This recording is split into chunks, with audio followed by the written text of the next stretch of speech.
Most people think Angkor Wat is just a beautiful temple. But what if I told you, it was once the centerpiece of a lost megacity, a city so vast it rivaled modern metropolises, and a structure designed not just for worship, but to map the universe itself. Because Angkor Wat isn't just a temple.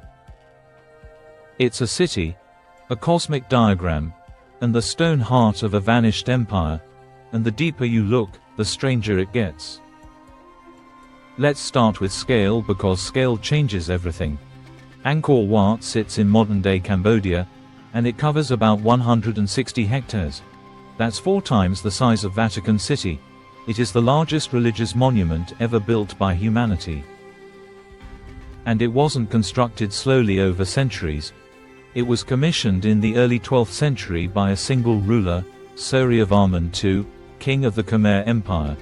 This wasn't just a place for prayer. It was a political statement carved in stone. A message to the world that said, this empire stands at the center of order, power, and the cosmos itself.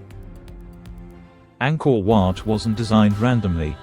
Every wall, tower, and corridor is loaded with symbolism. At the center rise 5 iconic towers, arranged in a precise pattern. They represent Mount Meru, the sacred mountain believed to sit at the center of the universe in Hindu and Buddhist cosmology. The vast moat surrounding the temple, that symbolizes the cosmic ocean encircling the world. Even the temple's orientation is unusual. It faces west, traditionally associated with death and the afterlife, suggesting Angkor Wat may have doubled as a mausoleum for the king himself. And it gets even more precise. Certain corridors and sightlines align with solstices and equinoxes, leading some scholars to believe Angkor Wat functioned as a ceremonial observatory, where ritual, astronomy, and divine kingship intersect. This wasn't just architecture. It was a cosmology made solid.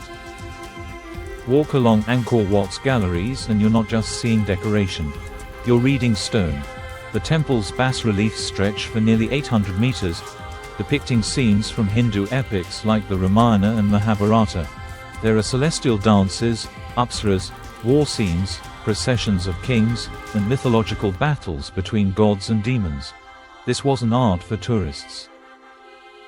It was state propaganda, religious scripture, and cultural memory, all carved into sandstone so it could outlast time. But Angkor Wat was only the ceremonial heart. The real shock lies beyond its walls. For centuries, historians thought Angkor Wat stood mostly alone. They were wrong. In the last 2 decades, archaeologists used LiDAR, laser scanning from the air to peer beneath the jungle canopy. What they found rewrote history. Hidden beneath the forest was a vast urban grid, roads, canals, reservoirs, neighborhoods stretching for miles. Angkor wasn't a compact city. It was a low-density megacity, one of the largest urban settlements on Earth before the Industrial Age. At its peak, Greater Angkor may have supported 700,000 to 900,000 people. That's comparable to medieval Paris, or even ancient Rome at its height. Angkor Wat wasn't just in a city. It was the symbolic center of an entire civilization.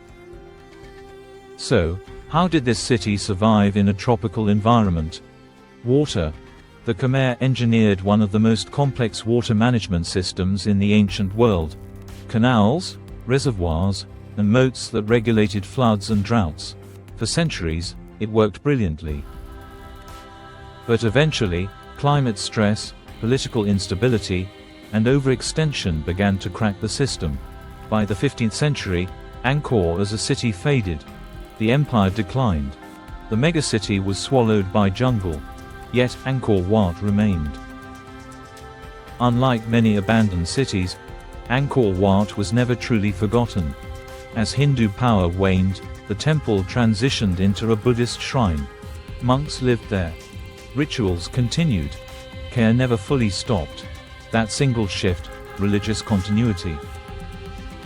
Maybe why Angkor Wat still stands today, while the rest of the city disappeared into myth. It survived not because it was untouched, but because it adapted. So, when you think of Angkor Wat, don't picture a lonely ruin. Picture a cosmic blueprint, a megacity hidden under trees, and an empire that tried to model the universe in stone. It's more than a temple. It's ambition, belief, engineering, and power, frozen in time. But here's the question historians still debate. Was Angkor's downfall caused by climate collapse, or by the limits of human control over complex systems? Let me know what you think in the comments, and if you enjoy uncovering the hidden stories behind ancient civilizations, like, subscribe, and follow for more. Because history is always deeper than it looks.